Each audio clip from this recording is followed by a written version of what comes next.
ఈ విషయాల గురించి మాట్లాడి ఉన్నారు. దేవో దుర్బలఘాతక అనే పదాన్ని చాలామంది వాడారు. లోకంలో సింహము, వ్యాఘ్రము ఇత్యాది క్రూరమృగాలు ఉండగా కేవలం ఒక మేకని, ఒక అజ వాటిని ఈ యజ్ఞయాగాదాల్లో వినియోగించటం ఏమిటి అని దేవుడు కూడా ఇటువంటి దుర్బలమైనటువంటి, అవి చాలా బలమైనటువంటి పశువుల్ని వాటిని వదిలేసేసి దుర్బలమైన వాటి విషయంలో ఎందుకు ఇలా జరుగుతోంది అనే మాటను కొంతమంది వ్యక్తం చేస్తూ ఉంటారు. అటువంటి విషయానికి మా మార్తి వెంకటేశ్వర శాస్త్రి, అతను ప్రభుత్వ ఉపాధ్యాయుడిగా పనిచేస్తున్నాడు.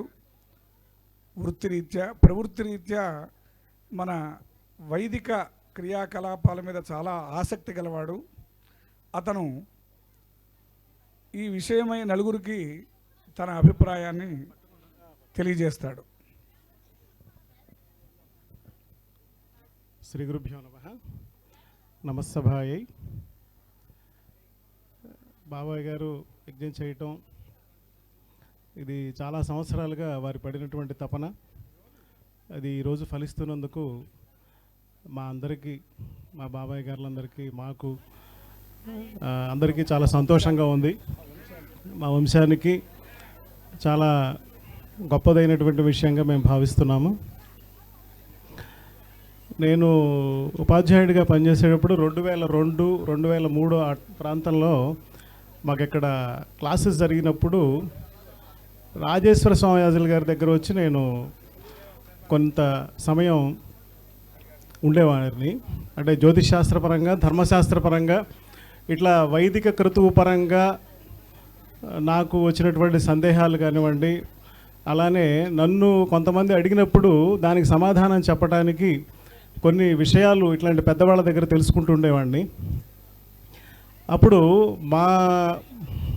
మాతో పాటు పనిచేసేటువంటి కొంతమంది హేతువాదులు కానివ్వండి, ఇతర మతాల వాళ్ళు కానివ్వండి, చాలామంది ఉంటారు. కాబట్టి వాళ్ళు, ఏమయ్యా మరి యజ్ఞం చేస్తున్నారు, దాంట్లో మేకనే ఎందుకు ఇవ్వాలి, పులిని తీసుకొచ్చి లేదా సింహాన్ని తీసుకొచ్చి లేకపోతే ఇంకో జంతువుని తీసుకొచ్చి అక్కడ మీరు ఆ దేవతలకి ఎందుకు ఇవ్వకూడదు, అది బేలగా ఉంటుంది కదా, దాన్నే ఇవ్వడానికి గల కారణం ఏమిటి అని అడిగారు.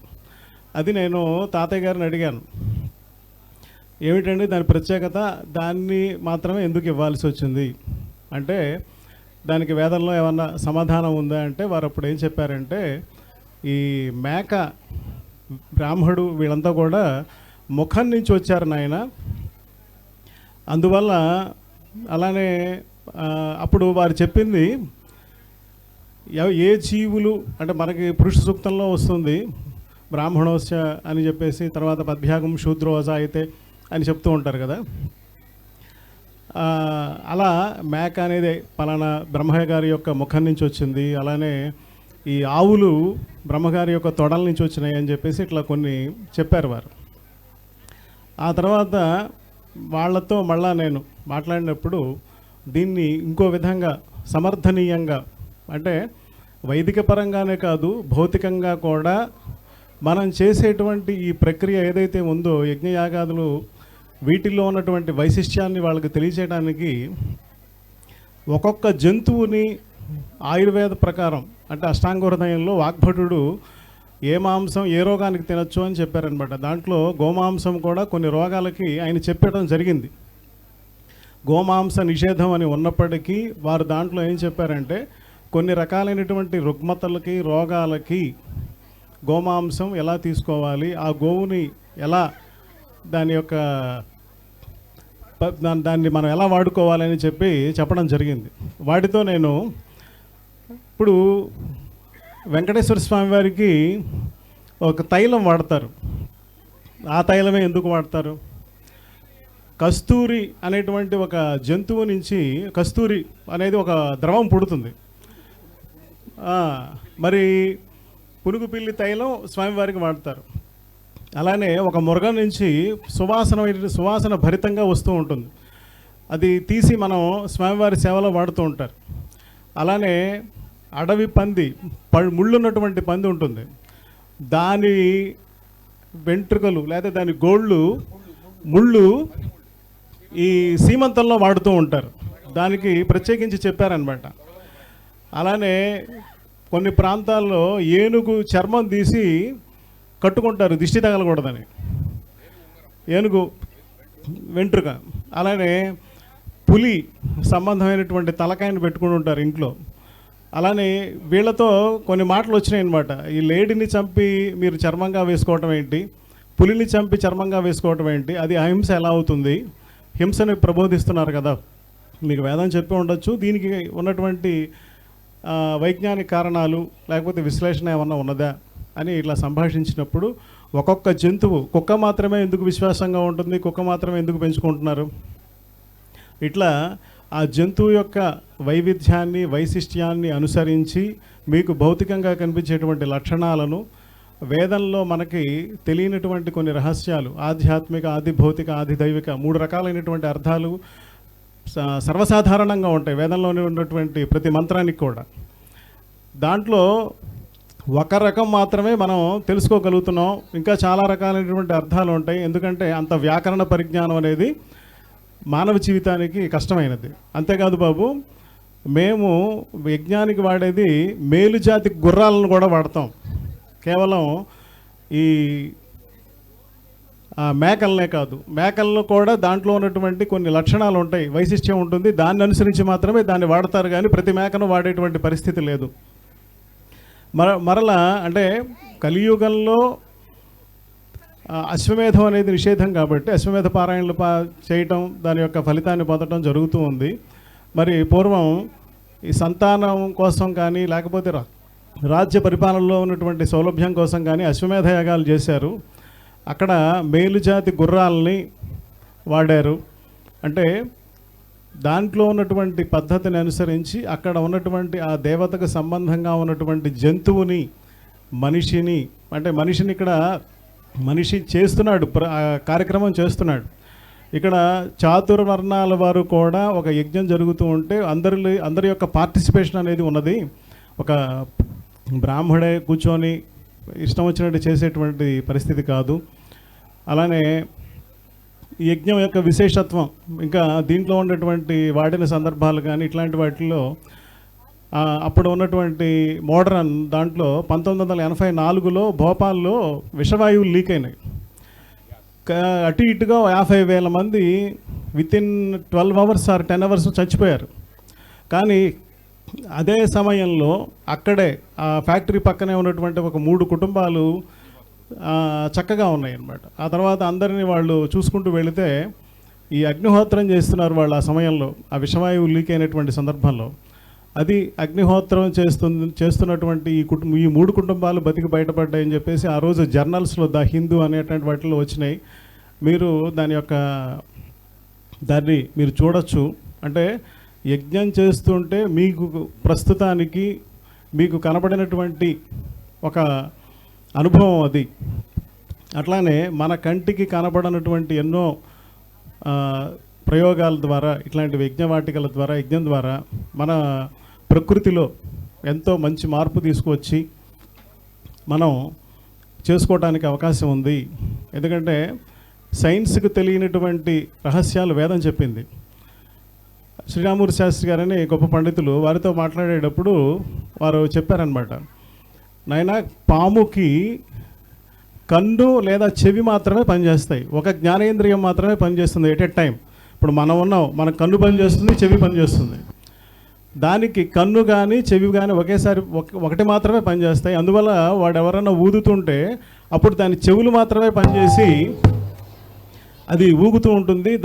వాడి పాముకి కంటి ముందు ఉన్నది కూడా కనిపించదు, ఆ ధ్వనిని అనుసరించి మాత్రమే అది కదులుతూ ఉంటుంది అని చెప్పారు.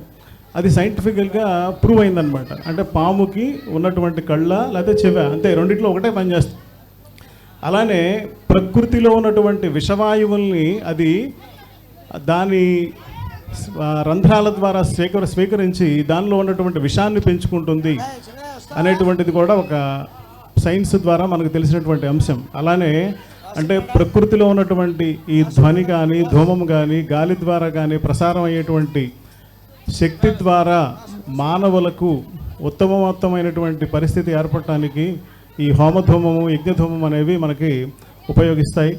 ఈ యజ్ఞాలు అనేవి మీకు మనకి చూస్తే అటు అశ్వమేధం కానీ, త్రేతాయుగంలో పుత్రకామేష్టి కానీ, అలానే ద్వాపర యుగంలో ద్రౌపది జన్మకు కానీ, ఇక అన్నిటికంటే కొత్త ముఖ్యమైనటువంటి విషయం ఏంటంటే దక్షయజ్ఞం. దక్షయజ్ఞం గురించి ప్రస్తావించినటువంటి పురాణం అనేది లేదు. మరి ఆ దక్షయజ్ఞం ద్వారానే అష్టాదశ శక్తిపీఠాలు వచ్చినాయి.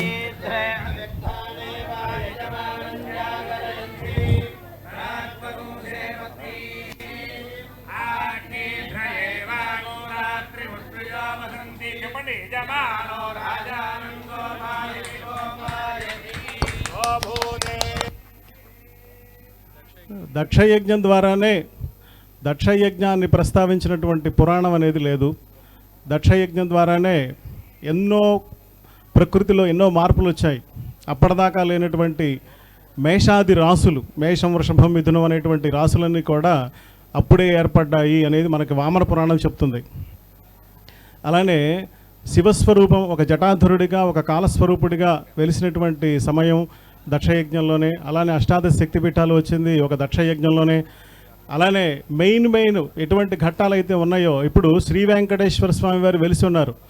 ఆయన కూడా ఒక యజ్ఞ సంబంధంగా జరిగినటువంటి ఒక వివాదమో లేకపోతే చిలికి అదేదో అయిందన్నట్టు అక్కడ వైకుంఠంలోకి వెళ్ళి భృగు మహర్షి స్వామివారి హృదయం మీద తనటం, అక్కడి నుంచి అమ్మవారు వెళ్ళిపోవటం, స్వామివారు వచ్చి మనకిక్కడ తిరుమలలో వెలిసి మనందరి యొక్క పాపాలను పోగొట్టడానికి వెంకటేశ్వరుడిగా మన సన్నిధానం మనకి అందుబాటులో ఉండటం, స్వామివారు మనల్ని కృతార్థుల్ని చేయటం జరుగుతుంది. అంటే ఇట్లా యజ్ఞ సంబంధంగా మామూలుగా ప్రాపంచికంలో ఆలోచిస్తే భౌతికంగా ఒక 17వ శతాబ్దం, 18వ శతాబ్దం, 19వ శతాబ్దంలో ఫ్రెంచ్ విప్లవం, రష్యన్ విప్లవం, తర్వాత కొన్ని విప్లవాలు వచ్చినాయి. ఆ విప్లవాలు వచ్చిన తర్వాతే ఈ సైన్స్ అనేది బాగా డెవలప్ అయ్యి యుద్ధం కోసం ఈ ప్రపంచం యొక్క గతులు మారిపోయినాయి. అంటే కంప్యూటర్ కానివ్వండి, లేకపోతే ఈరోజు మనం ఎక్కువగా వాడుతున్నటువంటి సెల్ ఫోన్, ఈ మైక్, ఇవన్నీ కూడా ఎలా వచ్చినాయి అంటే కేవలం యుద్ధము అనేది రావటం వల్ల ఇంత యుద్ధానికి జరగకముందు ఉన్నటువంటి మార్పుల కన్నా యుద్ధం అప్పుడు మార్పులు శరవేగంగా జరిగి ఇప్పుడు వాళ్ళ అవసరాలకి సంబంధంగా అవసరాలు వెంటనే తీర్చడానికి, ఇప్పుడు మామూలుగా మనకు రోడ్డు వేయడానికి 1 నెల రోజులు పట్టచ్చు, 15 రోజులు పట్టచ్చు. కానీ సైనికులు నడిచేటువంటి మార్గంలో వేయటానికి రోడ్డు కనీసం ఒక 10 గంటలు లేదా 7-8 గంటలు అది పూర్తయిపోవాలి. ఆ యుద్ధ ప్రాతిపదిక అంటారు దాన్ని. అట్లా ఎట్లాగైతే ఈ విప్లవ సంబంధంగా ప్రపంచంలో మౌలికమైనటువంటి మార్పులన్నీ ఎలాగ వచ్చినాయో, అట్లాగే యజ్ఞం జరిగినప్పుడల్లా కూడా ఆ యజ్ఞంలో ఉన్నటువంటి మహానుభావుల దయ వల్ల యజ్ఞేశ్వరుడు, యజ్ఞపురుషుడు అయినటువంటి ఆ పరమేశ్వరుడు యొక్క కృప వల్ల మనకి సృష్టిలో అంతకుముందు బ్రహ్మగారు సృష్టించినటువంటి మార్పులన్నీ కూడా యజ్ఞం ద్వారా పరమేశ్వరుడు సృష్టించాడు. ఆయనే యజ్ఞవరాహుడయ్యారు. అలానే మనందరికీ తెలిసిందే వామనావతారం యజ్ఞ సందర్భంగానే వచ్చింది. బలిచక్రవర్తిని యాచించడానికి శ్రీమన్నారాయణుడు వామనుడుగా అవతారం ఎత్తి బలిచక్రవర్తిని పాతాళానికి పంపించడం, అదంతా కూడా ఒక యజ్ఞ సంబంధంగానే ఇక్కడ మనకి ఆ కథానిక కానీ, ఆ కథ కానీ, ఆ దృష్టాంతం కానీ, ఆ స్వామి యొక్క లీల కానీ మనకి కనిపిస్తుంది. అలానే సీతమ్మ తల్లి పుట్టడానికి వాళ్ళ యజ్ఞభూమిని దున్నుతుంటేనే జరిగిందని చెప్పేసి, అలానే ఎన్నో దేవాలయాలు యజ్ఞవాటికల దగ్గర యజ్ఞం చేసినటువంటి ప్రదేశాల్లో నిర్మింపబడినటువంటి ఎన్నో ఉత్తమోత్తమైనటువంటి దేవాలయాలు మనకి కనిపిస్తున్నాయి. ఆ ప్రదేశాన్ని ఇంకా వేరే విధంగా ఉపయోగించకూడదని ఆ ప్రదేశంలో మంచి యోగులు మన భారతదేశంలో దేవాలయాల్ని ఏర్పాటు చేశారు. యజ్ఞం యొక్క వైశిష్ట్యం అంత గొప్పది. మా బాబాయ్ గారు పాపం చాలా సంవత్సరాల నుంచి తపన పడి ఎప్పుడు నేను యజ్ఞం ఎప్పుడు చేస్తాను యజ్ఞం ఎప్పుడు చేస్తాను అనేటువంటి ఒక మంచి ఆలోచనతో ఉండి ఎన్నో ఇబ్బందులు పడి 24-25 సంవత్సరాల్లో ఆయన శారీరకంగా పడినటువంటి ఇబ్బంది వర్ణనాతీతం. అటువంటి స్థితిలో కూడా ఈరోజు పట్టుదలతో వారి నాన్నగారికి ఇచ్చినటువంటి మాటకి కట్టుబడి మా చిన్న తాతగారు మా చిన్న తాతగారు రాజేశ్వర తాతయ్య గారు, ఆయన దగ్గర నాకు మొత్తం అంటే మా తాతగారికి తమ్ముళ్ళైనటువంటి వాళ్ళందరితో కూడా నాకు కొంత అనుబంధం ఉంది. ప్రతి ఒక్కరితో కూడా ఒక్కొక్క విధంగా అంటే యజ్ఞనారాయణ శాస్త్రి గారితో కానీ, రాజేశ్వర శాస్త్రి గారితో కానీ, సూర్యనారాయణ శాస్త్రి గారితో కానీ, కోదండరామ శాస్త్రి గారితో కానీ ప్రతి వారితోనూ ఆ తాతయ్య గారి దగ్గర నేను మంత్రబ్రాహ్మణం అని, తర్వాత నవగ్రహ సంబంధమైనటువంటి అనువాకాలన్నీ కూడా వెళ్ళి అడిగితే, అరే చెప్తాను, నువ్వు ఏ టైంలో వస్తే ఆ టైంలో చెప్తానని చెప్పి వారు చెప్పేవారు నాకు. బాబాయ్ కూడా ఎప్పుడు అంటే మామూలుగా తల్లిదండ్రుల్ని గురువుల్ని గౌరవించేవారిని వాళ్ళు యజ్ఞం చేసినట్టే అటు యజ్ఞ ఫలితం ఉంది అని చెప్పేసి మనకి ఈ స్మృతి వచనాల్లో కనిపించినా, అది గురువుగారుగా మద్దూరి వారిని వారు ఎంతో గౌరవంగా చూసేవారు, తల్లిదండ్రులు ఎంతో చూశారు. ఈరోజు ప్రత్యక్షంగా ఈ కార్యక్రమం చేయడం ద్వారా మా అందరికీ సంతోషాన్ని, తర్వాత ఆనందాన్ని కలిగించారు.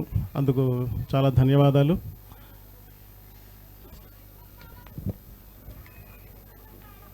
ప్రస్తావనగా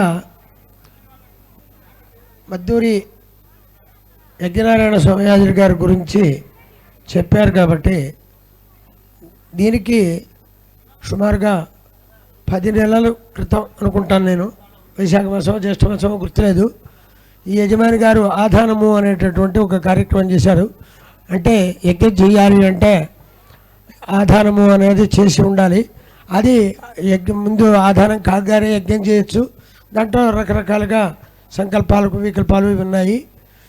అప్పుడు ఆధానానికి ముందు నాకు చెప్పింది ఏమిటంటే, యజ్ఞనారాయణ స్వామియాజులు గారు నేను ఆబాల్య మిత్రులు అంటే ఉపనయనాలు కూడా కాకమునుపు మాకు పరిచయం ఏర్పడింది. అటువంటి పరిచయం ఆ రీత్యా ఆయన ఏం చెప్పారు అంటే, మారుతి వారికి యజ్ఞం చేయించాలి అంటే ఇప్పుడు ప్రస్తుతం అనారోగ్యంలో ఉంది, అనారోగ్యం చాలా తీవ్రమైనటువంటి స్థాయిలో ఉంది, ఆయనకి ఇప్పుడు ప్రస్తుతం యజ్ఞం చేస్తే కానీ ఆ శరీరం నిలబడే స్థితి కాదు, అందువల్ల అగ్నిహోత్రానుష్ఠానం ఆయనకి అత్యావశ్యకంగా కావలసినటువంటి ఒక విషయము అని మనం తప్పకుండా ఆయనకి యజ్ఞం చేయించాలి, అందువల్ల ముందు ఆధారం చేయించేద్దాము అని చెప్పేసి యజ్ఞనారాయణ స్వామియాజులు గారు స్వయంగా నాతో చెప్పినటువంటి మాట. అప్పటికి మేము ఆధారానికి వచ్చినటువంటి ఈ యజమాని గారి స్థితి వేరు. ఇవాళ మీ అంతా మీరు చూస్తున్నారు, అటు వెళ్ళాలంటే ఆయన ప్రసహాయంకు లేకుండా పరిగెత్తుతున్నాడు. సంకల్పానికి రావడానికే ఇద్దరు పట్టుకుంటే వచ్చాడు ఆయన. కానీ ఈ 3 రోజులు కుటుంబ సభ్యులు అందరూ చెప్తున్నారు, మీరందరూ చూస్తున్నారు. కాబట్టి యజ్ఞంలో ఇది ఒక మొక్కుబడిగా అనుకున్న అటువంటి సందర్భాలు కూడా ఉన్నాయి చాలా. ఇది ఆ రకంగా గ్రహించినప్పటికీ కూడా మంచిని గ్రహిస్తున్నాం కాబట్టి ఇది కూడా ఒక మొక్కుబడిగా మనం గ్రహించవచ్చు. తర్వాత మన వారు కొనసాగిస్తారు.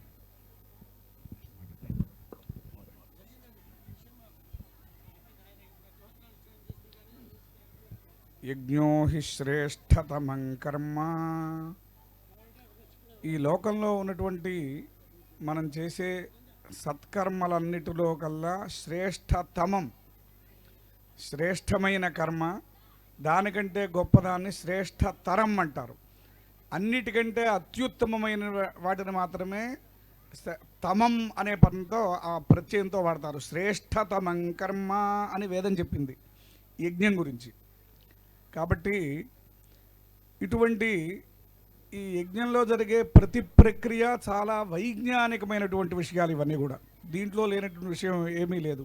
ఇప్పుడు మనం లౌకికంగా మనం చూస్తూ ఉంటే, మనం వాస్తురీత్యా ఇల్లు కట్టుకునేటప్పుడు సుమారుగా మనం ఉత్తరం వైపు కొంచెం పల్లం ఉండాలి, తూర్పు వైపు పల్లం ఉండాలి పశ్చిమం కంటే అని ఇటువంటివి చెప్పుకుంటాం. ఇవన్నీ కూడా యజ్ఞశాల నిర్మాణంలోనే చెప్పారు. ఆ శుల్బ సూత్రాలు అనేవి కూడా దీని ద్వారానే ఆ యజ్ఞ హోమకుండాలు ఎంత పరిమాణంలో ఉండాలి, యజ్ఞశాల నిర్మాణం, ఇవన్నీ విషయాలన్నీ కూడా ఎంతో గొప్పగా బౌధాయనాదులు మహర్షులు చాలా గొప్పగా చెప్పారు. అలాగే భగవద్ అనుగ్రహం వల్ల మా మార్తివారి వంశంలో కొన్ని వందల సంవత్సరాల తర్వాత, కొన్ని శతాబ్దాల తర్వాత మళ్ళీ సోమయాగం జరుగుతోంది. మాది మార్తి దక్షిణామూర్తి సోమయాజులు గారని సుమారుగా మాకు 10 తరముల క్రిందటి వారు. వారి యొక్క తపశ్శక్తికి చాలా సంతోషపడి నరసరావుపేట జమీందారులు పెద్ద అగ్రహారం అని పిడుగురాళ్ల పక్కన ఒక 1130 ఎకరాల అగ్రహారాన్ని వారికి అందజేశారు. అదే అగ్రహారంలో వారి కుమారులు యజ్ఞనారాయణ సోమయాజులు గారు అక్కడి నుంచి వాళ్ళ అనేక తరాలు అక్కడే చాలా కాలం ఉన్నారు యజ్ఞయాగాదులు చేసుకుంటూ. తరువాత కాలంలో అప్పుడున్నటువంటి పరిస్థితుల రీత్యా వేది వేదం ఇవి రెండు కూడా కొంత లుప్తమైపోయినాయి కొంతకాలం. ఆ తరువాత కాలం అయినప్పటికీ ఎత్కించితు ఎవరో ఒకళ్ళు ప్రతి తరంలో కూడా ఆ కుటుంబంలో ఎవరో ఒకళ్ళు వేదాధ్యయనం చేయడం అనేది మాత్రం వరుసగా వస్తూనే ఉంది. ఆ వరుసలో మా తండ్రుల తరంలో మా పెత్తండ్రి గారు, ఇప్పుడు యజమాని గారు యొక్క తండ్రి గారు మార్తి రాజేశ్వరోధాన్ గారు, వారు క్రమాంత స్వాధ్యాయి. అంతేకాక ద్వివేది, వారు సామవేదం కూడా అధ్యయనం చేశారు. ప్రత్యేకంగా యజ్ఞయాగాదుల్లో కార్యక్రమాల కోసమని వారు మద్రాసు వెళ్ళి చాలా కాలం అక్కడ ఉండి సామవేదాన్ని కూడా అధ్యయనం చేశారు. అలాగే మా తండ్రుల తరంలో పెద్దవారు మార్తి వెంకటేశ్వర శాస్త్రి గారు, వారు కూడా శాస్త్రాధ్యయనం చేశారు. తర్వాత కాలంలో వారు సన్యాసాశ్రమాన్ని స్వీకరించి శివగంగా పీఠాధిపతులుగా చాలా కాలం ఉన్నారు. ఆ తర్వాత రెండో వారు మార్తి మృత్యుంజయ శాస్త్రి గారిని, వారు మంచి అనుష్ఠాత, మంచి భగవద్భక్తి గలవారు. ఆ తర్వాత మూడో వారు మార్తి యజ్ఞనారాయణ శాస్త్రి గారిని, పూర్వాపరాలు వారు షోడశ కర్మాధికారి, వేదాధ్యయనం కూడా కొంత చేశారు. తర్వాత నాలుగో వారు రాజేశ్వరధామ గారు. వారే యజ్ఞం చేయాలని చాలా కాలం అనుకున్నారు, కానీ ఆరోగ్యం సహకరించగా అప్పుడు పరిస్థితులు సహకరించలేదు.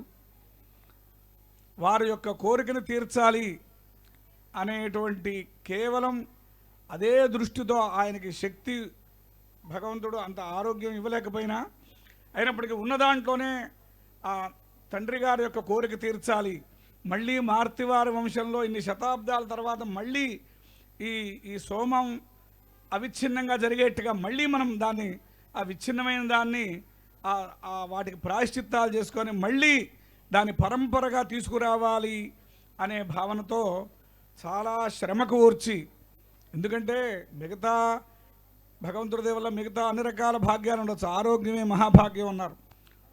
ఇందాక బ్రహ్మగారు మన ఘనపాఠి గారు చెప్పారు, నేను కూడా వచ్చాను ఆధానానికి వచ్చినప్పటికీ ఇప్పటికీ భగవంతుడి దయ వల్ల వారు మంచి ఆరోగ్యం చాలా మార్పు కనిపిస్తోంది. అలాగే ఇప్పుడు ఈ యజ్ఞం తర్వాత చక్కగా అగ్నిహోత్రాలు చేసుకుంటూ దర్శ పూర్ణమాసాలు చేసుకుంటూ ఇంకా పరిపూర్ణమైన ఆరోగ్యవంతులు అవుతారని వారు సంపూర్ణంగా విశ్వసిస్తున్నాము. అలాగే రాజేశ్వరధాన గారు తర్వాత అంటే మార్తి నరసింహయ్య గారు, మార్తి వెంకటరామయ్య గారిని ఇద్దరు అన్నదమ్ములు మా తాతలు. వీరు నలుగురు మార్తి నరసింహయ్య గారి పుత్రులు. మార్తి వెంకటరామయ్య గారికి ముగ్గురు పుత్రులు. విశ్వనాథం గారిని వారు బాల్యంలోనే యుక్త వయసులోనే వారు కాలం చేశారు. రెండో వారు మార్తి సూర్యనారాయణ శాస్త్రి గారిని విజయవాడ కృష్ణలంక శివాలయంలో ఉండేవారు. వారు మంచి జ్యోతిష్ శాస్త్రం మీద మంచి పట్టుగలవారు. ఆ తర్వాత వారు మార్తి కోదండపాణ శాస్త్రి గారు మా తండ్రి గారు, వారు పంచదశ కర్మలు చాలా బాగా చేయిస్తూ ఉండేవారు. మంచి పౌరాణికులు కూడా అనేక సార్లు భాగవతం, భారతం, రామాయణం లాంటివి ప్రవచనం చేస్తూ ఉండేవారు. మా పెద్దల తరం అలా వాళ్ళు చేసిన అనుష్ఠాన ఫలితాన్ని ఈ తరంలో మా పిల్లలు మేమందరం అనుభవిస్తున్నామని చెప్పడానికి నేను ఎటువంటి సందేహపడట్లేదు. నిజంగా వాళ్ళు సప్తఋషులే. ఇంకో విషయం ఏంటంటే మేము చెప్పేదాకా లోకంలో చాలామందికి వాళ్ళు ఏకోదరులు కాదు. నలుగురేమో నరసింహయ్య గారి పిల్లలు, మిగతా ముగ్గురేమో వెంకటరామయ్య గారి పిల్లలని బయట వాళ్ళకి తెలియదు. వాళ్ళందరూ ఆ 7గురు ఏకోదరుల్లాగా ఉండేవాళ్ళు. ప్రస్తుత కాలంలో ఏకోదరులు కూడా మనం నిజమా కాదా అనే ఆలోచించాల్సిన పరిస్థితులు ఉంటున్నాయి. కానీ ఆ కాలంలో వాళ్ళందరూ ఒకే మాట మీద ఉండేవారు. బయట వాళ్ళు ఎవరికి తెలియదు, వీళ్ళు సొంత అన్నదమ్ములనే భావించేవాళ్ళు. నిజంగా వాళ్ళు అట్లా అనుష్ఠానం చేస్తూ ఉండేవారు. తర్వాత మా తరంలోకి వచ్చిన తర్వాత యథావకాశంగా మళ్ళీ దీన్ని పునరుద్ధరించాలి అని వేదం అనే భావంతో అనేక మంది మా సోదరులు కూడా వేదాధ్యయనం యథాశక్తిగా చేశారు. తర్వాత అలాగే మా తరంలో మా పెత్తండ్రి గారి కుమారుడు మారుతి లక్ష్మీ నరసింహశాస్త్రి గారు, వీరు తిరుపతి దేవస్థానం వారి వేద పాఠశాలలో స్మార్త అధ్యాపకులుగా ఉన్నారు చాలా కాలం. వారికి కూడా ఈ కర్మల యందు శ్రద్ధ చాలా ఎక్కువ. వారు కూడా భగవద్ అనుగ్రహం ఉంటే సోమయాగం చేస్తారేమో, చేయాలని ఇంతకు ముందరే అనుకున్నారు. దానికి తగిన సమయం మరి భగవంతుడు ఈ వరస ఇది ఈ పరంపరగా నడిపిస్తాడేమో తెలియదు. ఎందుకంటే వారు వైశ్వదేవం కూడా చేశారు, శ్రద్ధగా ఆచరిస్తూ ఉంటారు. వారికి మహాపండితులే చాలామంది షట్కర్మ నిరతోత్తమ అని వారికి బిరుదు కూడా ఇచ్చారు. వారు అట్లా ఆ షట్కర్మలను సత్కర్మలను ఆచరిస్తూ ఉన్నారు. వారు కూడా ఈరోజు ఈ కార్యక్రమానికి వచ్చారు. వారు కూడా ఈ యజ్ఞం గురించి అట్లాగే మా కుటుంబం గురించి 2 మాటలు వారి ముఖతః కూడా మనం విందాం.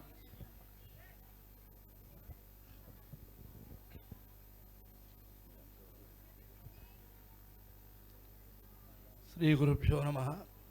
కాండద్వయోపపాద్యాయ కర్మబ్రహ్మస్వరూపిణి స్వర్గాపవర్గరూపాయ యజ్ఞేశాయ నమో నమః. యజ్ఞేశ్వర ఆరాధన చేస్తే స్వర్గము అపవర్గము. స్వర్గం అంటే సుఖభోగ రూపమైనది, అపవర్గం అంటే మోక్షం. మానవ జన్మకి మోక్షమే ప్రధానమైనది. బ్రాహ్మణ జన్మ అంటేనే తరువాత పదం మోక్షానికి వెళ్ళే మోక్షగామి అర్థం. ఒక సౌధం ఎక్కాలంటే మెట్లు ఎక్కి చివరి మెట్టు ఎక్కితే పై భాగానికి చేరుకుంటామో అలానే లాస్ట్ మెట్టు మీద ఉన్నవాడు బ్రాహ్మణుడు. వాడు చేయవలసిన పని ఏమిటి అంటే ఆ మెట్టు పైకి ఎక్కాలి అనే తాపత్రయంతో ఉండాలి. అంతేగాని నా వెనక ఎవరైనా వస్తున్నారా లేదా అని వెనక చూస్తే ఎవరూ కనపడలేదని వెనక్కి దిగిపోకూడదు. బ్రాహ్మణుడైన వాడు ముందుకు వెళ్తుండాలి తప్ప వెనక్కి తిరిగి చూడకూడదు. అటువంటి మహోత్కృష్టమైన సోమయాగాన్ని మా సోదరుడు నానామధేయుడే, నా పేరు వాడి పేరు ఒకటే. మా వంశంలో 9 తరాల పూర్వం మా మూల పురుషులు యజ్ఞేశ్వర సోమయాదులు గారు, దక్షిణామూర్తి గారు, తిరుమలయ్య గారు అని 3. యజ్ఞేశ్వర సోమయాదులు గారికి ఆ సంతతి మేమంతా అన్నమాట. ఎప్పుడు అనుకునేవాళ్ళం, ఎప్పుడో 9 తరాల క్రితం చేశారు శ్రౌతకర్మ, మనకు ఆ యోగం లేదా అనుకునేవాళ్ళం.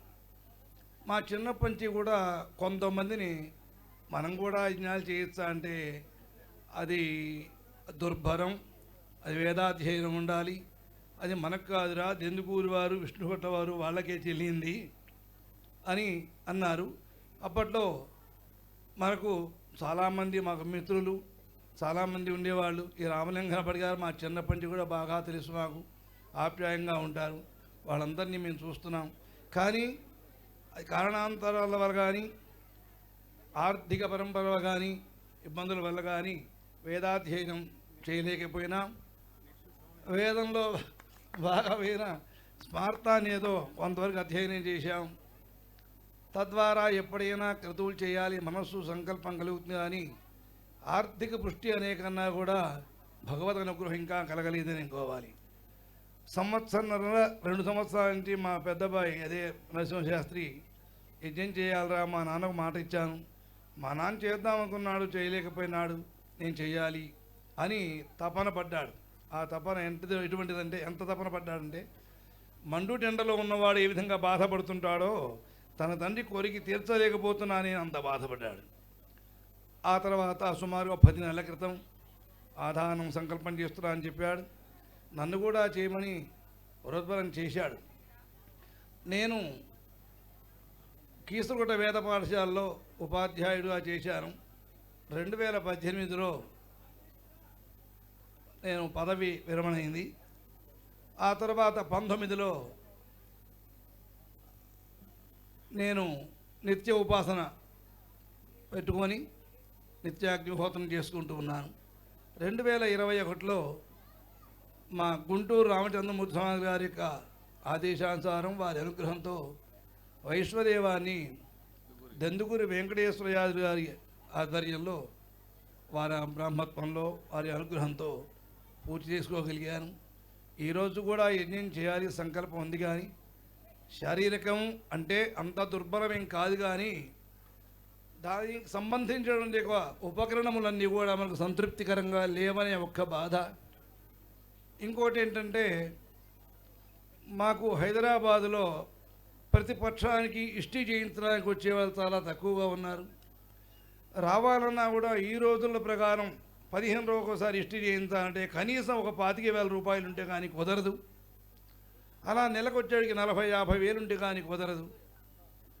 నేను సాధ్యమైనంత వరకు అజగర వృత్తిలాగా వచ్చే పెన్షన్తో కాలక్షేపం చేస్తూ, నా దగ్గరికి ఎవరైనా వస్తే వాళ్ళను మాత్రమే చూసుకుంటూ కాలక్షేపం జీవనం చేస్తున్నాను, కానీ విడిగా ప్రత్యేకంగా నేను సంపాదన కోసం వెళ్ళటం లేదు.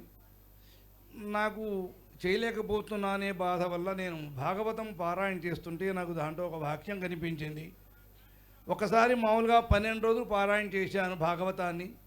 తరువాత అర్థాన్ని చూసుకుంటూ ప్రయత్నం చేసుకుంటూ చేస్తే దాంట్లో కలి ప్రభావం చేత ఏదైనా అనివార్యమైన యజ్ఞాన్ని నిర్వహించలేకపోతే చేయడానికి అవకాశం లేకపోతే సదాచార సంపత్తితో ఉండి సత్కర్మను ఆచరిస్తూ ఉండి భగవద్ధ్యానాన్ని చేసుకుంటున్నట్టయితే తత్ఫలితం పొందవచ్చు అని దాంట్లో ఇచ్చారు. అంత మాత్రం మానేయాలని ఉద్దేశం కాదు, కానీ అదొక అవకాశం ఉంది కదా అని మాత్రమే చూస్తున్నాను. మరి ఈశ్వరానుగ్రహం ఉంటే, పెద్దల ఆశీర్వచనం ఉంటే అవుతుందేమో నాకైతే తెలియదు. సంకల్పం మాత్రం ఉంది, కానీ చేయలేకపోతానేమో, తర్వాత అరుణులను తీసుకెళ్ళి స్లాబ్ మీద పెట్టాల్సి వస్తుందేమో నా భయమే తప్ప వేరే ఏ ఉద్దేశం లేదు. పెద్దల అనుగ్రహం, మా పూర్వీకుల యొక్క ఆశీర్వచనం ఉంటే నెరవేరుతుందేమో తెలియదు. ఆ పరమాత్మ యజ్ఞోవై విష్ణువు కనుక ఆ యజ్ఞేశ్వరుడైన విష్ణువు మా పెద్దబ్బాయికి ఆరోగ్యాన్ని ప్రసాదించి వాడి వంశ అభివృద్ధి కావాలి అని ఆ యొక్క పరమేశ్వరుడు మహావిష్ణువు వాడికి వంశాభివృద్ధి కలిగించాలని, తత్సంబంధమైన ఏవైతే దోషాలు ఉంటాయో వంశానుగతం కావచ్చు, జన్మానుగతం కావచ్చు, ఏవైనా అవన్నీ తొలగిపోయి పరమాత్మ అనుగ్రహం చేత విష్ణువు సర్వవ్యాపక కాబట్టి సర్వవ్యాపకైన పరమాత్మ వాడి కుటుంబాన్ని ఎల్లవేళ కాపాడుతూ వాడి వంశాన్ని అభివృద్ధి చేయాలని కోరుకుంటూ సెలవు తీసుకున్నాను.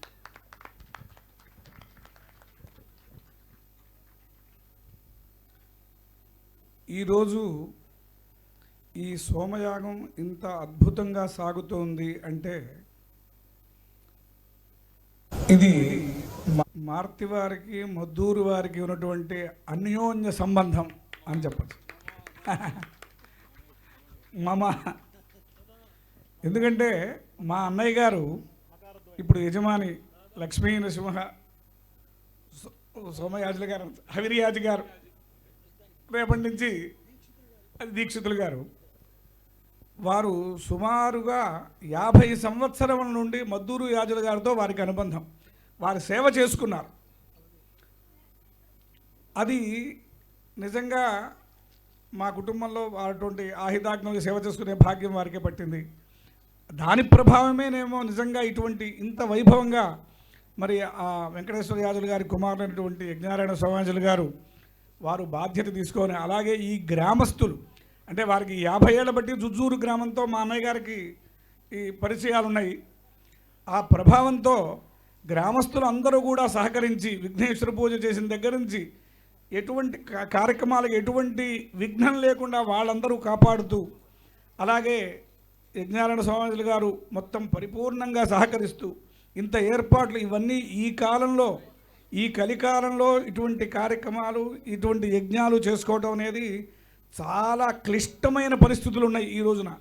అటువంటిది చాలా సులభంగా, ఆనందంగా, ప్రశాంతంగా ఇంత బాగా వైభవంగా చేసుకుంటే అవకాశం కల్పించినటువంటి జుజ్జూరు గ్రామ ప్రజలకు, అలాగే మద్దూరు వారికి మా మార్తివారి వంశం నుండి వారందరికీ కూడా ధన్యవాదాలను మేము సమర్పిస్తున్నాము.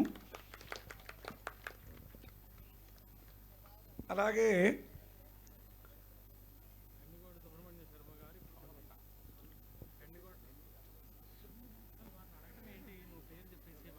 ఇప్పుడు మా అన్నగారి గురించి, అలాగే మా కుటుంబం గురించి, యజ్ఞయాగాదుల గురించి మా మేనలుడు విజయవాడ నగర పురోహితులు చిరంజీవి గండికోట సుబ్రహ్మణ్య శర్మ 4 మాటలు చెబుతాడు. నమః పార్వతీపతయే హర హర మహాదేవ. నమస్తే గార్హపత్యాయ నమస్తే దక్షిణాగ్నజే నమః మహావేద్యై నమో నమః. చాలా అద్భుతమైనటువంటి ఇక్కడ కార్యం. మా మేనమామ గారైనటువంటి మార్తి వెంకట లక్ష్మీ నృసింహ శాస్త్రి గారు, దీక్షితులు గారు ఈ సంకల్పం చేసి, దీనికి ఎప్పుడో సంకల్పమైంది, ఆయన పుట్టినప్పుడే అయింది. ఎందుకంటే మనం చాలా కొన్ని ముఖ్యమైనటువంటివి ఏవైతే ఉన్నాయో అటువంటివన్నీ కూడా గర్భస్థస్యైవ దేహినాం అంటాడు శాస్త్రంలో. గర్భంలో ఉండగానే లిఖించబడతాయి అన్నాడు. అటువంటి ఇంతటి మహాయజ్ఞం జరుగుతోంది అంటే ఇది మహోత్కృష్టమైనటువంటిది కదా. ఇది ఏదో భగవత్ సంకల్పం, పెద్దల ఆశీర్వచనంతో ఇప్పటికీ అది నెరవేరింది. మన ప్రయత్న లోపం అవ్వచ్చు, ఇప్పటి వరకు ఏదైనా జరుగుండవచ్చు, ఇప్పుడు భగవద్ అనుగ్రహం మనకు లభించింది పరిపూర్ణంగా. అటువంటి మా మేనమామ గారు వారు దుర్గదేవస్థానంలో అమ్మవారి సేవకులుగా ఉంటూ ఉన్నారు, అర్చకులుగా. అట్లాగే వారు ఉభయ రాష్ట్రాల్లోనూ కూడా నాకు తెలిసి అర్చకులుగా ఉన్నటువంటి, యజ్ఞం చేసినటువంటి వారు ఎవరూ లేరు బహుశా. ఎందుకంటే అది చాలా గర్వించదగినటువంటి విషయం. అది మామూలుగా లోకంలో అందరికీ ఇది విదితం అవ్వచ్చు, ఇది ఇంకా నాకు ఎక్కువైనటువంటి విషయం. ఎందుకంటే సాక్షాత్ వారు మాకు మేనమామ గారు కాబట్టి. సరే, ఇప్పుడు యజ్ఞం ఎందుకు చేయాలి, ఇటువంటివన్నీ కూడా మా పద్మనాభ శ్రౌతి గారు చాలా కాలం నుంచి కూడా దీని గురించి వారు అనేక ఉపన్యాసాల్లో వేదం యొక్క స్వరూపాన్ని, అట్లాగే శృతి సంబంధమైనటువంటి, శ్రౌత సంబంధమైనటువంటి విషయాల్ని, అసలు ఎందుకోసం మనం యజ్ఞం చేయాలి, ఇటువంటివన్నీ కూడా భగవద్గీతని ఉద్దేశించి ఇటువంటివన్నీ ఎన్నో చెప్పు ఉన్నారు. పెద్దలు చాలామంది మాట్లాడున్నారు. నేను చాలా అల్పుణ్ణి, ఏం చెప్పాలన్నా కూడా భయంగా ఉంటుంది. ఇందాకే నన్ను చెప్పమంటే నేను అదే అనుకున్నా. బిభేత్ అల్పశ్రుతాద్వేదాహ మామయం ప్రహరేదితి ఇతిహాస పురాణాభ్యాం వేదం సముపబృంహజేతని ఇందాక ఆ మాట కూడా అనుకున్నాం అన్నమాట. అందువల్ల ఏది చెప్పాలన్నా భయంగా ఉంటుంది. ఏదో ఒకటి చెప్తే దానివల్ల ఇంకో చోట వేదం ఎక్కడ ఏ పరిస్థితుల్లో ఏ సందర్భంలో ఎట్లా చెప్తుందో మనకి తెలియదు. అందువల్ల తెలియకుండా చెప్పే పరిస్థితి కాదు, తెలిసి తెలియనటువంటి బ్రతుకులు మావి ఉంటూ ఉన్నాయన్నమాట. ఏదో స్మార్థం చేయించుకుంటూ కాలక్షేపం చేస్తూ ఉన్నాం. సరే, ఇక్కడ ప్రకృతంలో ఎందుకు యజ్ఞం చేయటం వల్ల మనకేమిటి అనేటువంటి విషయాలు అందరూ చెప్పారు. నాకు ఇందాక అదే అనిపించింది. మా వాళ్ళు ఇక్కడికి రాగానే అన్నారు, ఈ జుజ్జూరు గ్రామం ఎంత అద్భుతమైనటువంటి పుణ్యం చేసుకుందో ఆ సంబంధం నాకు ఉంది. ఎందుకంటే ఎదురుకుండా ఉన్నటువంటి దత్తాత్రేయ క్షేత్రం యాజులు గారి దంపతులను కూర్చోబెట్టి నేనే దాన్ని ప్రతిష్టా సంకల్పం, అట్లాగే శంకుస్థాపన ఇవన్నీ కూడా నేనే చేయించా యాజులు గారి దంపతుల చేత స్వయంగా. అది నాకు జుజ్జూరుతో ఉన్నటువంటి సంబంధం. నేను జుజ్జూరు వస్తూ ఉంటా. మాకు యజ్ఞాన స్వామి గారు, మా పుల్లయ్య గారు మాకు చాలా ఆప్తులు. మేము రెగ్యులర్గా ఆయనతో ఫోన్లో మాట్లాడుతూనే ఉంటాం. ఇక్కడ జరిగేటువంటి విషయాలన్నీ కూడా వారు మాతో చెప్తూ ఉంటారు. అందువల్ల ఇక్కడ మనకి చెప్తాడనమాట, అసలు యజ్ఞం చేయటం వల్ల ఏమిటి, యజ్ఞం చేయటం వల్ల మనకి వచ్చేటువంటి లాభం ఏమిటి అనేటువంటివన్నీ కూడా పెద్దలు చెప్పారు. ఒక చిన్న మాట, మనకి గ్రహస్థితి అనేక రకాలైనటువంటి ఇబ్బందులు పెడుతూ ఉంటుంది. అటువంటి సందర్భంలో దేనివల్ల మనం తరిస్తాము అని చెప్పినప్పుడు ఒక అద్భుతమైనటువంటి మాట చెప్పాడనమాట. పాలనాద్ గురువర్యాణం దేవబ్రాహ్మణ వందనాత్ వేదాదిశ్రవణాద్వాచ్య సాధూనామపి భాషణాత్ మనశుద్ధేర్జపాద్దానాత్ హోమాదధ్వర దర్శనాత్ న కుర్వంతి గ్రహాః పీడాః దుష్టస్థానస్థిత అపి అన్నారు. ఇది చాలా అద్భుతమైనటువంటి విషయం. దీంట్లో ఏమిటి రహస్యం అంటే, పాలనాద్ గురువర్యాణం, ఎవరైతే గురువుల్ని సేవిస్తూ ఉంటారో. ఈ శ్లోకం ఎందుకు చెప్పానంటే, మా మేనమామ గారు సోమయాజులు గారు, భవిష్యత్ సోమయాజులు గారు, యజ్ఞం జరుగుతోంది కాబట్టి దీక్షితులు గారు, ఆయన మద్దూరి యాజులు గారికి ఎవ్వరికీ అంటే ఏ గురువుకి ఏ శిష్యుడు చేయలేదు. అటువంటి శిష్యరికం 50 సంవత్సరాలు ఆయన ఏం చేస్తే అది చేశాడు. ఇంతటి నిజంగా ఇవాళ ఇక్కడ జరగటం, ఈ భాగ్యం అంతా ఎవరు పెట్టిన భిక్ష అంటే యాజులు గారిదే. అది ఎందుకంటే నాకు కూడా వారు గురుతుల్యులే. నాకు కూడా ఇందాక చెప్పుకున్నాం కదా, విజయవాడలో ప్రతి పౌర్ణమాసికి వారితో నేను వ్రతం చేయించాం. ప్రతి పౌర్ణమాసికి విజయవాడలో ఉన్నంతకాలం ఆయన చేశారు. అట్లాగే దసరా 9 రోజులు ఆవిడ సోమదేవమ్మ గారిని కూర్చోబెట్టి నవరాత్రి పూజలు చేయించేవాళ్ళం. అట్లా వారి కుటుంబంలో చాలా రోజులు వారు చివరి సమయాల్లో ఉన్నప్పుడు కూడా విజయవాడలో పెట్టలేనటువంటి పరిస్థితుల్లో ఆబ్దికాదులు, మహాలయాదులు, ఇవాళ చాలామంది మాహిశ్రాద్ధ మంత్రాలు చెప్తూ ఉన్నారు, కానీ ఆ రోజుల్లో పెద్దగా లేరు. నేను చెప్పేదంతా 20 ఏళ్ల క్రితం. అప్పుడు దిల్సుఖ్ నగర్ వెళ్ళి ఆ ఇంట్లో నేను చాలాసార్లు వారి చేత ఈ కార్యక్రమాలు ఇవన్నీ చేయించిన సందర్భాలు ఉన్నాయి. అందువల్ల వారితో నాకు ఎక్కువ సంబంధమే ఉంది. వారు కూడా మమ్మల్ని అట్లాగే అటువంటి వాత్సల్యంతోనే చూశారు. అట్లా మా మావయ్య గారు 50 సంవత్సరాల పాటు ఆయన శిష్యరికం చేసి ఈ అద్భుతమైనటువంటి ఫలాన్ని ఇవాళకి అవి మహత్తరమైనటువంటి రూపాన్ని సంతరించుకుంది అని చెప్పడంలో ఏమీ అతిశయోక్తి లేదనమాట. ఇది వారు పెట్టిన భిక్షే. అందువల్ల పాలనాత్ గురువర్యాణం దేవబ్రాహ్మణ వందనాత్. అట్లాగే దేవబ్రాహ్మణ వందనాత్. మా మావయ్య గారు రాజేశ్వరం తాతయ్య గారు ఆబ్దికం జరుగుతూ ఉన్నటువంటి సమయంలో నేను వారింట్లో చాలాసార్లు గమనించాను. ఆయన చేసిన తర్వాత ఆయనకి నేను చెప్పకపోవచ్చు, ఇక్కడ ఉన్నటువంటి మారుతి వారికి కూడా చాలామందికి తెలియకపోవచ్చు ఆయన గురించి కొన్ని విషయాలు. నేను చెప్పాలి, ఎందుకంటే మేము పక్కల ఒకటే దగ్గర కృష్ణలంకలోనే ఉంటున్నాం కాబట్టి. వాళ్ళ ఇంట్లో చాలాసార్లు ఆబ్దికానికి ఆయన మా కొండ మీద నుంచి సామవేదం సుందరరామశ్రౌతి గారిని పిలిచి ఆబ్దిక సమయంలో వేదానామ సామవేదోస్మి అని ఉంది కదా గీతావాక్యం, అందువల్ల ఆయన బ్రాహ్మణ భోజన సమయంలో ఎన్నోసార్లు సామవేదం పారాయణ చేయించాడు మావయ్య. అట్లా ఒకటి కాదు, అది పాలనాత్ గురువర్యాణాన్ దేవ బ్రాహ్మణ వందనాత్. సామగానం చాలా విశేషం కాబట్టి అందులో యజ్ఞంలో కూడా ఇందాక సుబ్రహ్మణ్య ఆహ్వానం ఇవన్నీ కూడా మనం విని ఉన్నాం. అట్లాగే మా తాతయ్య గారు రాజశ్రావధానులు గారు కూడా, ఆయన కూడా దెందుకూరు వారికి అల్లుడవ్వటం చేత ఆయన కూడా కొన్ని గానాలు ఇవన్నీ కూడా ఆ రోజుల్లో నేర్చుకున్నారు. నేర్చుకున్నారు. అటువంటివన్నీ కూడా నేను కూడా చిన్నతనంలో ఆయన దగ్గర చాలా వింటాం, ఇటువంటివన్నీ చేశారనమాట. దేవబ్రాహ్మణ వందనాత్. అట్లాగే దేవతల్ని, బ్రాహ్మణుల్ని ఇవన్నీ కూడా నిత్యం అమ్మవారి సేవలోనే మా మావయ్య తరించారు. ఆయన మీద గుళ్ళో నేను చాలాసార్లు, నాకు చాలామంది పరిచయస్తులు ఉన్నారు కదా, వారందరూ కూడా చెప్తూ ఉంటారు, పెద్దబ్బాయి గారు అనవసరమైనటువంటి విషయాల్లోకి రారు. ఆయన వస్తారు, ఆయన డ్యూటీ ఎక్కడైతే ఆ డ్యూటీ చేసుకొని ఆయన పని పూర్తి చేసుకొని ఆయన టైం ప్రకారం ఆయన ఇంటికి వెళ్ళిపోతారు తప్పితే వ్యావహారికమైనటువంటి విషయాల్లోకి ఎప్పుడూ రారు. కేవలం అమ్మవారి సేవలోనే ఆయన తరిస్తున్నారు అని చెప్పి అక్కడ పెద్ద పెద్ద అర్చకులు కూడా నాతో మాట్లాడిన సందర్భాలు ఉన్నాయి. ఆయనకి ఎవరైనా అప్పచెప్తే ఆ డ్యూటీ చేసుకుంటాడు, అంతే తప్పితే అక్కర్లేని విషయాల్లోకి. ఎందుకంటే రాజకీయాలు పెద్ద పెద్ద చోట్ల ఉంటూ ఉంటాయి, కానీ ఆయన వాటన్నిటికీ కూడా ఆ రాజకీయం అనే దాంట్లోనే ఉంది కదా. రావణస్య జరాసంధో కీచకస్య యమస్య చ ఆద్యక్షరాన్ని సంగృహ్య రాజకీయేది గచ్చతే అన్నారు. అటువంటి వాటన్నిటికీ కూడా మా మావయ్య దూరంగా ఉంటారు. దేవబ్రాహ్మణ వందనాటు. అట్లా అమ్మవారి సేవ చేసి ధరించారు. బ్రాహ్మణులు ఎంతోమందిని ఇవాటికి కూడా వాళ్ళ ఇంటికి నన్నే చాలాసార్లు ద్వాదశి భోజనానికి రారా అని చెప్పి పిలుస్తూ ఉంటాడు. బ్రాహ్మణ్ణి ఎప్పుడు పిలవాలి? ఎప్పుడైనా పిలిస్తే బ్రాహ్మణ్ణి ద్వాదశి నాడే పిలవాలి. ఇవాళ అదృష్టం ఏంటంటే ఆ ద్వాదశి కూడా ఇక్కడ కలిసి వచ్చిందనమాట. దేవబ్రాహ్మణ వందనాత్ వేదాది శ్రవణాద్వాచ్య సాధూనామపి భాషణాత్. అట్లాగే చాలాసార్లు వారు వేదపారాయణ చేయించారు ఇంట్లో. అనేక సార్లు జరిగిందనమాట. మా దెందుకూరి నరసింహస్వామి గారు వారి కుటుంబం వచ్చి చేయటం, నేను సొంతంగా వారికి బంధుత్వం ఉండటం చేత మా మామయ్య గారు కూడా వారి దౌహిత్రుడు అవ్వడం చేత కూడా ఈ భాగ్యం పట్టింది అని కూడా నేను అనుకుంటూ ఉంటానన్నమాట. వేదాది శ్రవణ అద్వాచ. అట్లా దగ్గర కూర్చొని ఎన్నోసార్లు ఆ వేదాన్ని చక్కగా చెవులారగా చక్కగా విన్నారు వారు. వేదాది శ్రవణ అద్వాచ సాధూనాము అభిభాషణాతు. ఆయన పుట్టిన దగ్గర నుంచి కూడా ఎటువంటి దుర్లక్షణాలు లేకుండా, అంటే మనం ఎట్లా ఉంటాము, ఎట్లా ఉండాలి అనేటువంటివన్నీ కూడా మనకి శాస్త్రం కొన్ని చెప్పింది. మానవ జన్మ వచ్చింది అంటే ఊరికినే ఏదో తిని తిరగడానికి రాలేదు కదా. బ్రాహ్మణస్య చ దేహోయం నోపభోగాయ కల్పతే అంటాడు.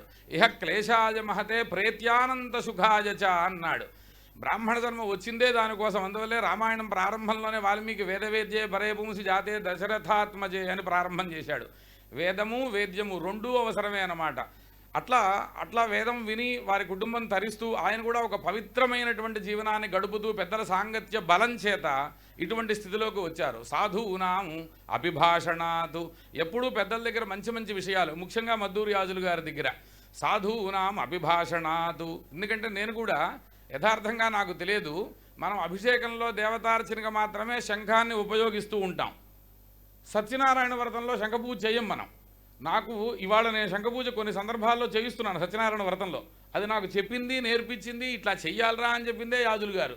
ఆయన చేసేవాడు. ఎందుకంటే తర్వాత ఆ శ్లోకంలో చూస్తేనే పూజిత సర్వదేవేభ్య పాంచజన్య నమోస్తుతే అని కనబడుతుందిగా, అది సర్వదేవతలకి పూజనీయమైనటువంటిదే అనే విషయం అక్కడ కనబడుతోందన్నమాట. అట్లా సాధూనాం అభిభాషణాతు, అట్లా పెద్దల దగ్గర నుంచి ఎన్నో విషయాలన్నీ కూడా తెలుసుకున్నటువంటి వ్యక్తి అనమాట. మనశుద్ధేర్జపాద్దానాతు, అట్లాగే ఎప్పుడూ మనస్సును పవిత్రంగా ఉంచుకోవాలి. ఎందుకోసం అంటే మనకి మనస్సే ప్రధానం. మనదేవ మనుష్యాణం కారణం బంధమోక్షయోహో అన్నారు. బంధానికి మోక్షానికి పెద్ద ఏం లేదురా తేడా, మనస్సు కంట్రోల్గా ఉంచుకోవాలి. ఇంకొక చిన్న తేడానే ఉంది, అదేమిటంటే ఒక అక్షరమే అన్నాడు. మమేతి బధ్యతే జంతు నమమేతి విముచ్యతే అన్నాడు. మమ అంటే అన్నీ వచ్చి నీ నెత్తిని కూర్చుంటాయి, నమమ అంటే మొత్తం అన్నీ వదిలి నేను పోతాయి అన్నమాట.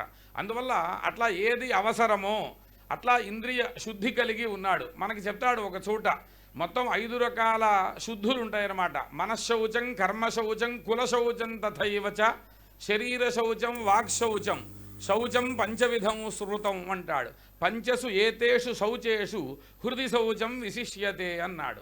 అటువంటి మనశ్శౌచం కలిగినటువంటి వ్యక్తి మనశ్శుద్ధేర్, ఎప్పుడు మనస్సును పవిత్రంగా ఉంచుకుంటాడు, అక్కర్లేనటువంటివి చేయడు.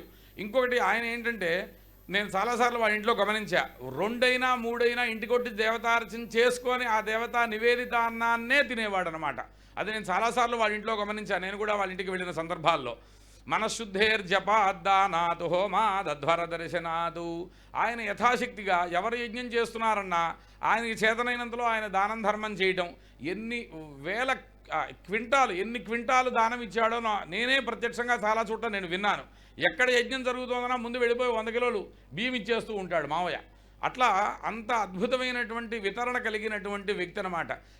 ఎందుకంటే ఆ దానం చేతనే మనిషి మహనీయుడవుతాడు అన్నాడు. కలియుగంలో ఏమిటయ్యా అన్నాడు, దానమేవ కలయుగే అన్నాడు. కలియుగంలో దానమే చాలా గొప్పది అన్నాడు. అటువంటిది యజ్ఞానికి దానం చేయటం ఇంకా విశేషం అన్నాడు.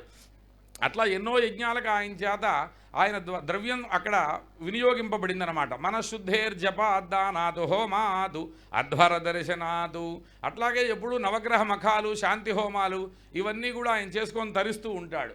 మనశుద్ధేర్జపాద్దానాతు హోమాద్ అధ్వర దర్శనాదు.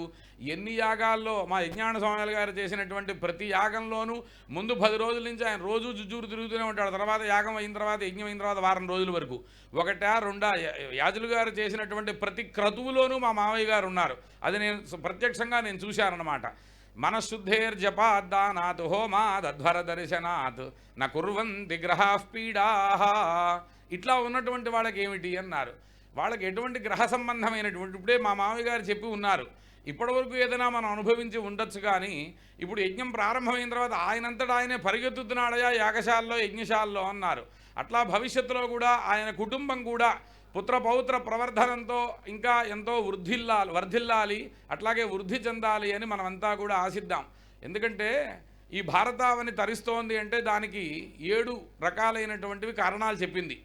దాంట్లో చెప్తాడు, గోభిర్ విప్రైశ్చ వేదైశ్చ సతీభి సత్యవాదిభి అలుబ్ధైర్ దానశీలైశ్చ సప్తభిర్ధార్యతే మహి అన్నాడు. చాలా అద్భుతమైనటువంటి విషయం గోవులు. అందువల్లే మనం ఏం చేసినా కూడా గోబ్రాహ్మణేభ్య శుభమస్తు నిత్యం అంటామన్నమాట. అటువంటి గోవుల వల్ల, విప్రైశ్చ యజ్ఞం చేసినటువంటి బ్రాహ్మణోత్తముల వల్ల. అదే ఎందుకు యజ్ఞం చేసినటువంటి బ్రాహ్మణోత్తములు అన్నారంటే, దీనికి ధర్మసింధులో ఒకసారి దానం గురించి చూసినప్పుడు ఒక విషయం కనబడిందనమాట. సమబ్రాహ్మణే దానం ద్విగుణం బ్రాహ్మణ బ్రువే శ్రోత్రియే శతసాహస్రం పాత్రే చ అనంత్యమశ్నుతే అంటాడు. సమమును బ్రాహ్మణే దానం అన్నాడు. ₹1 మామూలుగా ఉన్నటువంటి సామాన్యుడైనటువంటి జన్మ బ్రాహ్మణ కలిగినటువంటి బ్రాహ్మణ జన్మలో ఉన్నటువంటి వాడికి ఇస్తే అది ఆ ₹1 ఫలమే వస్తుందిరా అన్నాడు. ద్విగుణం బ్రాహ్మణ బ్రువే అన్నాడు. కాస్త వాడు సంధ్యావందనాది సంస్కారాలతో చక్కగా సంస్కరింపబడినటువంటి వాడైతే అటువంటి వాడికి ఇస్తే అది ₹2 ఫలం కలుగుతుంది అన్నాడు. శ్రోత్రియే శతసాహస్రం అన్నాడు. అట్లాగే చక్కగా వేదాధ్యయనం చేసి యజ్ఞం చేసినటువంటి శ్రోత్రియుడు ఎవరైతే ఉన్నారో అటువంటి వాళ్ళకి ఇచ్చినట్లయితే కనుక అది ₹1,00,000 ఫలం కలుగుతుందిట. పాత్రేచ అనంత్యమశ్నుతే అన్నాడు. అది సత్పాత్రులైనటువంటి వాళ్ళకి, అంటే మనం మాట్లాడటమే కాదు, మనశ్చైకం వచశ్చైకం కర్మణ్యైకం మహాత్మనాం అన్నారు. మనస్యన్యత్ వచస్యన్యత్ కర్మణ్యన్యత్ దురాత్మనాం అన్నారు. భారతీయులు మనకు ఋషులు ఇచ్చినటువంటి వాంగ్మయం ఎంతో గొప్పదనమాట. అటువంటి దాంట్లో చెప్తాడనమాట, మనశ్చైకం, మనస్సులో ఏదనుకుంటామో అదే చెప్పాలి. అదే అరుణకేతుకంలో కూడా వస్తుంది. యద్వాచా వదతి తత్కర్మణా కరోతి అనేటి దగ్గర కూడా ఆ ముందు వస్తుందన్నమాట. అందువల్ల మనస్యైకం, మనసులో అనుకుందే బయటికి చెప్పాలి. అట్లాగే ఏది చెప్పామో అదే చెయ్యాలి. మనసులో ఒకటి అనుకోని బయటికి ఒకటి చెప్పటం, చెప్పేదొకటి చేసేదొకటి ఉండటం, ఇవి పనికిరావయా. త్రికరణ శుద్ధి అంటాం కదా, ఈ మూడు కలవాలన్నమాట. ఇట్లా ఏవైతే ఉన్నాయో అటువంటి ధర్మాలన్నీ కూడా వారు ఇంకా చక్కగా ఆచరిస్తూ, ఇంకా యజ్ఞపురుషుడి యొక్క చక్కగా ఆశీర్బలం చేత వాళ్ళ కుటుంబం అంతా కూడా బాగుండాలని మనమంతా కూడా ఆ యజ్ఞేశ్వరుని మనస్ఫూర్తిగా ప్రార్థన చేద్దాం. అట్లాగే మనకి మానవ జన్మ వచ్చిందే మనం తరించడానికి. అందువల్ల ఒక చోట చెప్తాడనమాట, మీనస్నాన పరఃఫణీ పవన భుంగ్మేషోస్తి పర్ణాశన నీరాశీ ఖలు చాతకః ప్రతిదినం శైలే బిలే మూషకః భస్మోద్ధూళిత విగ్రహస్తు శునకో ధ్యానాధిరూఢో బకః ఏతేషాం ఫలమస్తి కిం నహి జ్ఞానం పరంకారణం అన్నారు. మానవ జన్మ వచ్చిందే మనం దేనికోసం అయ్యా అంటే ఇందాకే చెప్పుకున్నాం కదా, మనకేమిటి విశేషం అంటే నిద్రాది మైథునాహారా సర్వేషాం ప్రాణినాం సమాహ జ్ఞానవాన్ మానవ ప్రోక్తో జ్ఞానహీనో పశుస్మృత అన్నాడు. ఏమిటి తేడా అంటే పెద్ద తేడా ఏం లేదయ్యా, వాటికి మనకి అన్నీ మామూలుగా నిద్ర ఆహారం మైథునం ఇవన్నీ ఉన్నాయ్యా. కేవలం జ్ఞాన విశేషం ఉందయా, మనకి మంచి చెడు ధర్మం అధర్మం న్యాయం అన్యాయం ఇట్లా ఇవన్నీ మనకి తెలుసు అన్నారు. అందువల్లే దానికి విశేషం చెప్తున్నారన్నమాట ఇక్కడ. మీనస్నాన పరహ, మనం ఏదో నదికి వెళ్ళి స్నానం చేసి వచ్చి గంగలో స్నానం చేశాం పాపం పోయిందన్నాం, అట్లాగే కుంభమేళకి వెళ్ళాం, లేకపోతే పుష్కరాల్లో ముడిగి వచ్చాం స్నానం చేశాం పాపం పోయిందన్నాం. మరి ఆ చేపలు ఎప్పుడూ నీళ్ళల్లోనే ఉంటాయిగా, మరి అదే నదుల్లో మరి వాటికి ఎందుకు ఆ పాపం పోవట్లేదు, ఇంకొక జన్మ రావట్లేదు? సరే, అది మనుష్యాహ, దాని గురించి మళ్ళీ స్కాంద పురాణంలో చెప్తాడనమాట, మహేశ్వర ఖండంలో చెప్తాడు అదొక చోట. మనుష్యా యవగచ్చంతి యమలోకన్న చాపరే మరణాంతరం తేషాం జంతూనాం యోనిపూరణం తథాహి ప్రేతమనుజా శ్రూయంతేన అన్యజంతవ అంటాడు. సరే, అది అట్లా ఉంచితే మీనస్నాన పరఃఫణీ పవన భుంగ్మేషోస్తి పర్ణాశన. అట్లాగే పాములు మనం ఏదో పాలు తాగుతాయని కోడిగుడ్లు తింటాయని ఇట్లా రకరకాలుగా చెప్తూ ఉంటారు, అవే వేస్తూ ఉంటారు, కానీ అవి కాదు. కానీ దానికి పవన భుంగ్మేషోస్తి పర్ణాశన, అది కేవలం వాయుభక్షణ మాత్రమే చేస్తాయి అన్నమాట. అట్లాగే మేకలు ఎప్పుడూ కూడా ఆకుల్ని తినే ఉంటూ ఉంటాయి. మేషోస్తి పర్ణాశన నీరాశీ ఖలు చాతకః ప్రతిదినం శైలే బిలే మూషకః. అట్లాగే చాతక పక్షి చకోర పక్షి అని ఉన్నాయి. చాతక పక్షి నీటితో అవసరం తక్కువ. ఎందుకు తక్కువ అంటే దాని కంఠంలో ఒక హోల్ ఉంటుంది, మంచినీళ్ళు నోటితో తాగంగానే ఈ గొంతులోంచి కారిపోతూ ఉంటాయి అన్నమాట. అట్లా ఉన్నటువంటి సందర్భంలో అందువల్ల అది నీళ్లు తాగటం కుదరదు. అందువల్ల అదేం చేస్తుంది, వాన పడినప్పుడు మాత్రమే ఎగురుతుంది అభిముఖంగా. అప్పుడు గొంతులో పడినటువంటి నీరుతో దాని దాహార్తిని తీర్చుకొని అవే స్టోరేజ్ చేసుకొని అక్కడ జాగ్రత్తగా ఉంచుకుంటుందన్నమాట. అట్లాగే చకోర పక్షి చంద్రుడు యొక్క వెన్నెలని ఆస్వాదిస్తూ అది ఆహారంగా స్వీకరిస్తూ ఉంటుంది. మీనస్నాన పరఃఫణీ పవన భుంగ్మేషోస్తి పర్ణాశన నీరాశీ ఖలు చాతకః ప్రతిదినం శైలే బిలే మూషకః. అట్లాగే పందికొక్కులు ఎలుకలు ఇవన్నీ గుహల్లాగా చేసుకొని గుంటలు తీసుకొని భూమిలోనే ఉంటూ ఉంటాయి. మనము గుహల్లో తపస్సు చేస్తాం, దానివల్ల పుణ్యం వచ్చిందంటున్నాం. మేకలు ఎప్పుడు ఆకులనే తింటూ ఉంటాయి, మనము కూడా పర్ణభక్షణం చేసి మనం కూడా ఉపవాసం లాంటివి పండ్లు అటువంటి కందమూలాలు తిని మనం ఉపవాసం ఉండి మనకి పుణ్యం వచ్చింది అంటున్నాం. అట్లాగే ఏమీ తినకుండా కేవలం అపోశాన అని కూడా అంటాం. కొన్ని చోట్ల ప్రాణం నిలుపుకోవడానికి మంచినీళ్ళు మాత్రమే కొంత తాగి ఉంటూ కొంత వ్రతాదులు అనుష్ఠిస్తూ ఉంటాం. ఇప్పుడు మా దీక్షితులు గారు అదే విధంగా ఉన్నారు. ఈ 5 రోజులు వాళ్ళకి ఆహారం ఉండదు, స్నానం ఉండదు, దీక్షలో ఉంటారు. కాబట్టి ఇటువంటివన్నీ చేసి మనం పుణ్యాన్ని పొందుతున్నామంటున్నాం. మరి అవి మేకలు ఎప్పుడూ ఆకులే తింటాయిగా, అది మళ్ళాగా ఏమన్నా అన్నం తింటుంది, అది తింట కదా. మరి ఆహార భక్షణం మనం చేస్తున్నాం, పాము ఎప్పుడూ కూడా వాయుభక్షణమేగా చేసేది, మరి వాటికి పుణ్యం రావట్లేదే. అట్లా నీరాశీ ఖలు చాతకః ప్రతిదినం శైలే బిలే మూషకః భస్మోద్ధూళిత విగ్రహస్తు శునకో ధ్యానాధిరూఢో బకః. భస్మోద్ధూళిత విగ్రహస్తు శునకః, ఎప్పుడూ కుక్క బూడిదలో పొరలాడుతూ ఉంటుందన్నమాట. మనం కూడా విభూతి పెట్టుకుంటాం, విభూతి ఐశ్వర్యం అంటున్నాం మనం. మరి దానికి ఎందుకు ఐశ్వర్యం కలగట్లేదు, దాని జన్మ అట్లాగే ఎందుకు ఉంటుంది? నీరాశీ ఖలు చాతకః భస్మోద్ధూళిత విగ్రహస్తు శునకో ధ్యానాధిరూఢో బకః. ఎప్పుడు కూడా కొంగ జపం చేస్తూ ఉంటుంది, అందువల్లే ఆ పాట వచ్చిందనమాట. మరి మనం కూడా అనుష్ఠానం చేస్తూనే ఉంటాంగా, మరి ఎందువల్ల మరి వాటికి ఎందుకు కలగట్లేదు, మనకు మాత్రం ఎందుకు కలుగుతోంది అంటే అప్పుడు చివరిలో చెప్పారన్నమాట. ఏమన్నారంటే నీరాశీ ఖలు చాతకః ప్రతిదినం శైలే బిలే మూషకః భస్మోద్ధూళిత విగ్రహస్తు శునకో ధ్యానాధిరూఢో బకః ఏతేషాం ఫలమస్తి కిం నహి జ్ఞానం పరంకారణం అన్నారు. మనం గంగానదిలో స్నానం చేస్తున్నాం, కృష్ణానదిలో మునిగాం, ఇక్కడ యజ్ఞం చేస్తున్నాం, లలితా సహస్రనామ పారాయణ చేస్తున్నాం, లేకపోతే సత్యనారాయణ వ్రతం చేస్తున్నాం, ఇవాళ ఏకాదశి ఉపోషం ఉన్నాము. ఇట్లా ప్రతి విషయం మనకి తెలుసు. ఆ నీళ్ళల్లో ఉన్న చేపలకు ఏకాదశి అంత లేదు, లేకపోతే నేను గంగానదిలో ఉన్నాననే విషయం తెలియదు. ఆ మేకలు ఆకులు తింటున్నాయి కదా, అదేదో సామెత ఉంది, ఆ మేకలు తిన్న వాళ్ళంతా మంచాలు ఎక్కుతున్నారు, ఆకులు తిన్న మేకలేమో కొండలు ఎక్కుతున్నాయి అన్నారు. అట్లాగే ఇటువంటివన్నీ కూడా ఎన్నో ఉంటూ ఉంటాయి. అందువల్ల జ్ఞానం పరంకారణం అన్నారనమాట. అందువల్ల మానవ జన్మ వచ్చిందే తరించడానికి అనమాట. అటువంటి మా మామయ్య గారు ఇంతటి అద్భుతమైనటువంటి అవకాశాన్ని ఎప్పుడో పూర్వంలో ఎన్నో తరాల క్రితం, శతాబ్ది చరిత్ర అన్నమాట, మార్తివారు యాగం చేసి, అటువంటి యాగాన్ని, సోమయాగాన్ని ఇవాళ చేసి అందరినీ కూడా ఈ కుటుంబాలని, అందువల్లే సోమయాజ స్వర్గలో గంగచ్చతి అంటాడు. నిత్యాగ్నిహోత్రం చేస్తున్నటువంటి వాడు రోజూ స్వర్గానికి పోతాడయా, వాడు ఎప్పుడో వెళ్ళిపోయినప్పుడు, నిత్యం రోజూ చేసేటువంటి వాడు. సోమయాగం చేసినటువంటి వాడు ఎప్పుడో జన్మలో ఒక్కసారి యాగం చేయడం చేతనే వాడు ఆ స్వర్గలోక సుఖాన్ని పొందుతున్నాడు అన్నాడు. ఇందాకే అనుకున్నాం కదా, ఇక్కడ ఉన్నంతకాలం కూడా ఇహ క్లేశాయ మహతే అన్నాడు. ఎన్నో కష్టాలు, బ్రాహ్మణ జన్మ వచ్చిందే పొద్దున్నే లేవాలి, యజ్ఞానుష్ఠానం చేయాలి, సూర్యోదయాత్ పూర్వమే లేచి సాలసంధ్యాది అనుష్ఠానాలు నిర్వర్తించాలి. ఇటువంటివి ఎన్నో కష్టాలు ఉంటాయి. ఇవన్నీ కూడా అధిగమించి ఆయన ఆరోగ్యం సహకరించకపోయినా కూడా ఆయన ఇవాళ ఈ స్థితిలో చక్కగా అద్భుతంగా ఈ శ్రౌత యాగంలోకి దీంట్లోకి అడుగు పెట్టారు అంటే అది మా కుటుంబాలు, నేను కూడా మార్తివారి దౌహిత్రుణ్ణే అన్నమాట.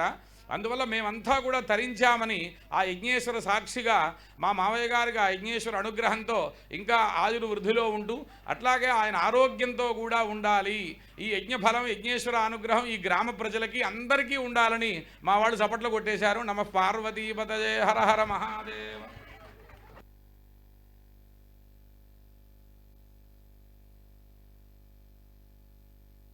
రికార్డు చేయాలిగా. ఇప్పుడు మా వారు చెప్పిన